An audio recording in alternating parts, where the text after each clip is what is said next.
Next, we're gonna hit the skate park.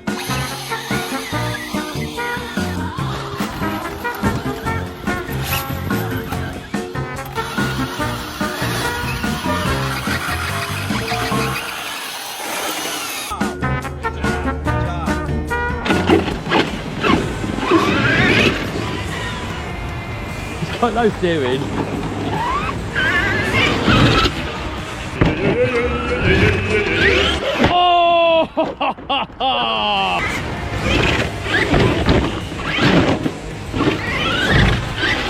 So next we're going to hit the world's biggest jump with the world's biggest tyres.